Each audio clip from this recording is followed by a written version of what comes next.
I'm Charlotte McLeod with investingnews.com, and here today with me is Gareth Soloway, Chief Market Strategist at verifiedinvesting.com. Thank you so much for being here. Great to have you. Oh, it's great to be here, Charlotte. Thanks for having me. Really good to be catching up with you. I was checking back, and I think our last interview was all the way back in December. So much has happened since then for us to go through. Of course, we're going to start over with gold. So gold has been having a record run in 2025, consistently setting new all-time highs. Although, of course, as we're saying before we turn the camera on, today's a little bit of a down day for gold. But I thought to start just by asking you, what are the charts telling you about what's next for gold at this point? Yeah, and gold has been very bullish all year, and now it's finally getting what I would classify as a very normal pullback. So I don't think anyone needs to freak out about the pullback in gold. In fact, the chart, if we turn to the chart here, what's amazing about this is that it occurred right at what we would call in the technical world at the high of a parallel channel. And so just to show you guys this, and this is how so I'm a huge bull longer term, but I actually shorted gold with members here because it was telling us that it was going to pull back. And the way I found this is very simply by connecting the low here and the low here and essentially taking a parallel, right? So here's that trend line, and we drag a parallel line right up to the highs from 2011. This is the bull market high. And if we look right here, where did gold stop on a dime? Right there at that high. And then if we flip back to the daily chart, we could see this candle here, which is that same high piercing that parallel channel. That's what we call a topping tail. And topping tails in technical analysis are reversal bearish signals. So short term, that was the sell signal. It came down, bear flagged, and now we're rolling over. Now, again, as I said, I'm mid to long term a bull, even if I'm short term a little bearish. The key here is if it just gets back into this area here around 3140, you also have an upsloping trend line right below that. And what you can see is this trend line and this trend line are merging right around 3100, 3140. That to me is where the bulls start or should start to reemerge, and price should start heading back higher. Okay, I think that gives us some good context, and always good to hear about the long-term picture and how we shouldn't necessarily worry about what's happening on a day-to-day basis. So that's what's happening with gold right now. I was going to ask about what your longer-term upside price target is looking like for gold. I think previously when we had talked, we were speaking about the 2,900 to 3,000 level, which of course we've blown past that at this point. That's right. That's right. So to find a longer term target, I think what you have to do is you have to start saying, okay, what was the general move percentage wise in previous bull markets, right? So if we just erase all of these lines here and really start from, let's look at our bull market that kind of bottomed, the bearish portion bottomed out in the early 2000s. And then we obviously had about a 10-year bull market run. And so what we can do there is say, okay, well, the low was down here, and all in all, it was about a 660% bull run.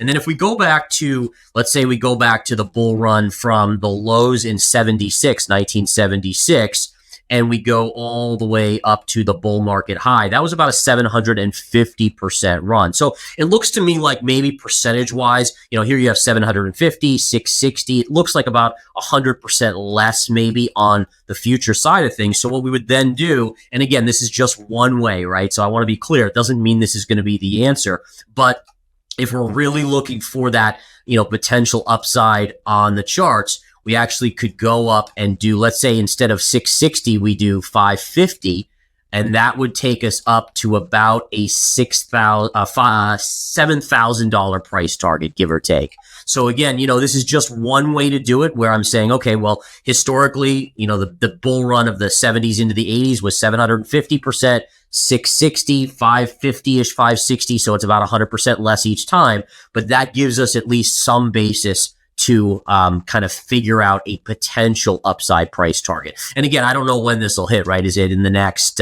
year? Is it in the next 5 years? But in general, what we know is that you have, 76 low to the high of 80, 81. So that's about a 5-year bull run. This one was a little longer. It was about a 10-year, but let's just say again, if we go back to 2016-ish or 2017 right here, this could take us to 2026 to 2027, which based on the trajectory of how fast we're climbing, it does mean that, in 2 years from now, we could easily be at, $6,000, $7,000 per ounce.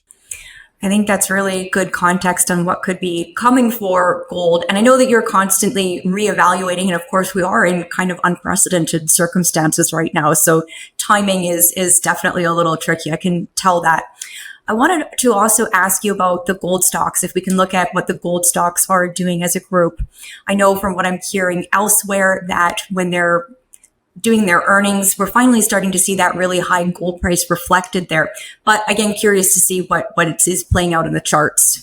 Yeah, so the miners, even though they've had some great catch up historically, if we zoom out on the GDX, you can see, we're at a high since 2020, but if we go to a bigger time frame, you were much higher in 2011 when gold price was a lot lower. Now that's not, it's not perfectly apples to apples because inflation is obviously a lot higher, meaning the input costs to mine are a lot higher. It's taking away from their profitability. But in the very least, the GDX eventually should at least get up to that double top on the GDX, the gold miners ETF, which is around 67. And so, that's your kind of longer term, let's say 6 to 12 month price target that I have. On the shorter term, there was actually this beautiful sell signal that coexisted with gold when it topped. You can see this area right here connecting these highs, and then look at where we stopped on a dime right there. And then just like with gold, I'm looking for a pullback. There should be support here. And then if it does break here, this would be other support. But for me, at least, I'm going to look to start to buy small right around this 46 level on the GDX.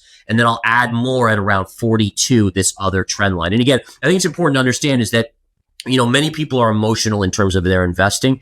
Everything I do is based off discipline, which is logic-based, data-based, and chart analysis-based. And so it really takes out that like, oh my gosh, I love gold, or oh my gosh, the government's spending so much money, or the Fed's doing this. It's like, well, wait, let's see what the charts are telling us, and they'll guide us to the short-term and long-term most probable outcome. Yeah, certainly there is quite a bit of emotion in what people do often. So good to look at it from your perspective.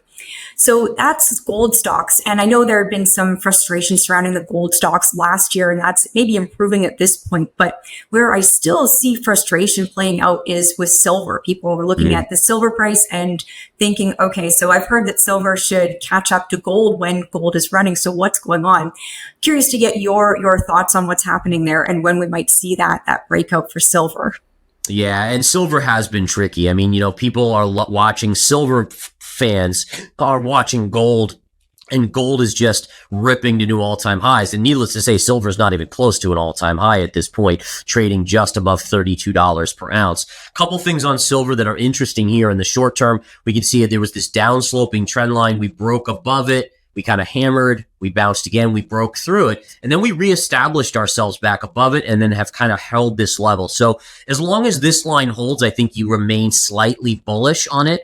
And then if this line breaks, you honestly are probably going back down to these lows. And I think the tricky thing is that over time, silver has become more and more of an industrial metal. And with that comes cyclical aspects of the economy, right? And so China's been in a big recession, really for the last few years. We just saw negative GDP growth in the US economy. And all of these factors are making it harder for silver to make that run. Now, eventually, I think all commodities are going to go higher, at least the metals, palladium, platinum, and all of those included. But I think, again, it'll take time for the U.S. to get into a little bit of a recession like I think we're going. And then once it looks like we're going to emerge, I think that's where silver starts to take off to the upside. Yeah, I think this is a recurring theme that I'm hearing is this silver is its time will come, but the time is not right now. So good to take a look at silver as well. We'll leave the precious metals behind right now. I wanted to take a look at what's going on more broadly. I think last time we talked, we spoke briefly about how it might be to invest under Trump. And of course, we couldn't say very much at that time. I just read a headline earlier this week that his first 100 days in office were the worst for the stock market since Nixon. So curious to get your take on what we're seeing play out there and how the stock market is looking. Yeah. So I think the take is that, number one, he came in when the markets were at all-time highs and ridiculous valuations. So I think, you had to expect that there was a chance of a pullback. I also think when he was elected, everyone or at least investors were very optimistic that he was going to be a great friend to the stock market like he was in the first term, where it's called a Trump put, where, if the market goes down, he does something positive to push it back up. He hasn't really fully been like that. And I think the disappointment in that is what's brought the markets back down. In addition, he hasn't done himself any favors either, right? So you have the tariff trade wars going on. I mean, all of these things, we're just coming out of this period of high inflation. And here he is, putting 145% tariffs on China, which is, we all go buy stuff in the stores, guaranteed at least one or two of the things we're buying is from China, right? So that is inflationary. It's also inflationary into a potential slowing economy, so maybe stagflationary. And I think all of those concerns with the lack of a Trump put is really bringing the markets in. Now, listen, it could all be corrected later on. I'm not as optimistic. I think that, again, the trade wars will eventually work themselves out as the market goes lower. But I'm worried that we've been inflated for so long based on government spending and the Federal Reserve and the easy money policies that it was just waiting. The markets and investors and consumers were just waiting to be pushed off the cliff. And now once you're off, you can't get back on. You're falling at that point. And so I'm a little concerned about the next few years in the stock market. I even think there could be a period where we don't see new all-time highs on the stock market for like a decade, like after the dot-com era. Yeah, let's talk a little bit more about what's happening with the trade war. I know that you're really all about tuning out the noise and maybe not paying such close attention to all of those chaotic elements. But so you mentioned you see it maybe de-escalating. Can you talk a little bit more about how you potentially see it playing out? Yeah, so the de-escalation is I don't think it's something that Trump necessarily wants to do, but I think he will be eventually forced to do, just like what we saw when he imposed on Liberation Day those big tariffs on many, many countries, including China, right? So China's tariffs stayed as high as they were, but when the stock market collapsed and we saw, and this was really important, the 10-year yield, instead of going lower, which usually happens when fear comes into the market because people run to treasuries for protection and that causes yields to go lower, yields popped up and the dollar collapsed, which is also inverse to what you would expect. And that really forced his hand and said, holy cow, the bond market could be at the edge of an epic disaster. And he had to back off on a lot of the tariffs on the other country, bringing those back to, I think, 10% or whatever they are now. My guess is over time, as the economy slows, the tariffs will be a contributing factor that he will have to back off on, or at least reach deals with more quickly with these other countries so that the economy can kind of get back to normalization a little bit. Right. So we saw Trump get a little bit spooked by what was happening in the bond market, perhaps, and do that change on the tariffs. Is the bond market safe at this point? Is it back to normal? How are you feeling about that? Yeah, it's kind of interesting on the bond market. We can take a look at the 10-year yield here. And the 10-year yield, it's not back to normal just yet. And the reason I say that is because when people were panicking, when the stock market was collapsing, yields actually shot higher and they broke out above this downsloping trend line. And then while things have calmed down in the market, notice how this trend line, which means that we've still technically broken out on the yield, it's still up. And to me, that tells me that as long as that trend line holds, yields actually could start to go higher, right? So generally when you have an up move in a market, you get the bull flag consolidation. So that's this. And then your next move is to break up even higher. And so I think we have to just be very careful here. We're kind of on this edge, if you will, within the bond market, that if things don't really get back to normal, the bond market could see another leg higher, or I should say the bond market, the yields could see another leg higher, and that could be really problematic for the U.S. And let's be clear, what's going on here is that when yields started to go up, it was a lot of countries saying, hey, listen, you guys are tariffing us. You're basically, telling us to go screw ourselves, if you will, right? And that made them not want to buy U.S. debt. And as much as we think we're the all-powerful U.S., we do rely on other countries to fund us basically with our debt and buying treasuries. And so if the other countries just stop, or if China and Japan start dumping treasuries on the open market, they literally can cause a spike in yields that can be really detrimental to the U.S. Yeah, so there are consequences to those trade war actions. And I'll ask you the same question about the US dollar, which you mentioned was also behaving not as you would expect. What is your outlook for the US dollar in 2025, and especially under Trump? Yeah, so I think the US dollar is going to go a lot lower. We're in a short-term period where it's bouncing. If we look at the chart here, you can see this beautiful longer-term trend line, right? So when you break a trend line, the normal thing is to continue flushing. And then what you see is usually a retest of that line, but from the other side. So over here, it was support, support, and support. And then we came up here, we hit it, we got a small bounce, and we broke down. Once you break down, people get all thinking it's a bullish move again when we're rallying back. But what it really is, it's testing what I call the retrace to the scene of the crime, the breakdown line. And what that happens is usually it gets rejected. Now, this becomes resistance. It was support over here and prior. Now it's resistance, and you'll usually see a move to the downside. So this implies that we could, in the short term, see the dollar rally a little bit higher, but eventually you would anticipate a move down on the dollar and actually new short-term lows be seen. Okay, and I'll take you back to your forecast for the US economy overall. So we've talked quite a bit in the past about whether a recession is coming. There's a lot of questions about that. But you mentioned earlier in this conversation stagflation concerns, and that's definitely a word I'm hearing come up more and more. So how likely at this point do you think the stagflation scenario is? Yeah, I think if tariffs remain for a longer time, then I think it's very likely. And this is going to be one of those weird dances because essentially ahead of these tariffs, a lot of companies bought a ton of extra inventory because they knew the tariffs were coming. And so we have a lag of where these price increases won't hit for probably 3 months.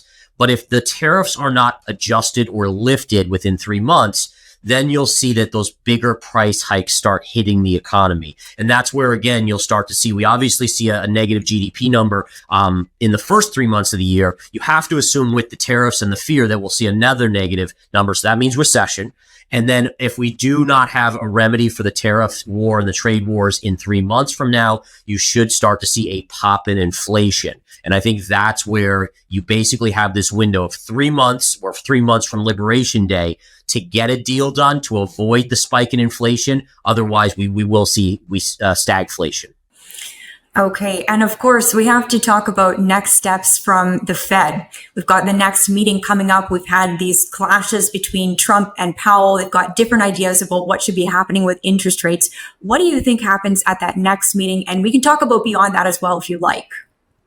Yeah, so I think in the next meeting, which is on May 7th, I don't expect a rate cut, especially, yes, we're starting to see the labor market weaken and these other things, but considering Trump has attacked Powell, he can't lower rates even if he wanted to at this next meeting, just because, again, it would look too shady, like he's bowing to Trump. And I think the Federal Reserve, one of the key things is it has to remain, at least be viewed as being super independent to keep the fiscal strength of the U.S. Having said that, the Fed Funds Watch tool is predicting a cut in June. And I do think that the economy is slowing fast enough where we probably will see that cut in June. So the question is it a 50 basis point or 25? Right now, my guess is 25 because we still won't know if the trade war has been remedied, if it's been kind of taken care of with the tariffs. And obviously, if the tariffs remain, then the Fed's going to have to worry about, is inflation caused by tariffs transitory, meaning a one-time price hike, or is it going to be something that's going to continue for longer periods? And they'll have to be a little bit more conservative.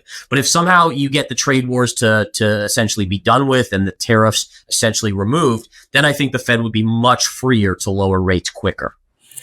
Okay, I think that gives us a pretty good look at the overall picture of what's going on. So I'll take you over to Bitcoin as well. So I know that it's down from its all-time highs, but it's still up pretty significantly from where it was a year ago. So let's get your updated Bitcoin outlook for 2025. Yeah, so Bitcoin is actually having a nice little uptick today, so that's nice to see. It's piercing this resistance line, and again, this resistance line is a parallel with the highs from earlier this year, and you can see all of these lows. So over here, this was support on Bitcoin. Then it broke, retraced, it became resistance. This is kind of what we were talking about with the dollar retracing to the scene of the crime, then getting rejected. And here it is attacking it, potentially breaking back above it. If it can break above this, then we actually could see a move back up, possibly as high as 112,000. So that would be kind of that same trend line connector up here. You would just be going back to resistance. Now, my big fear is, and this has been kind of the debate, is was Bitcoin ignoring the market fall and becoming a safe haven asset, or was it a leading indicator for a stock market bounce like we've seen? I'm still unsure about that. One thing I do know is the stock market's rallying today and Bitcoin's up, right? So again, there is an element of risk on with Bitcoin. And if that's the case, and we do see another leg lower in the stock market, like I think, then I do think eventually Bitcoin comes back in. But again, I'm still a huge long-term believer in Bitcoin, that it is the digital gold. It's just a matter of, has it matured into that yet? I don't think it has. So I would think that we get better buying opportunities at some point later this year on Bitcoin.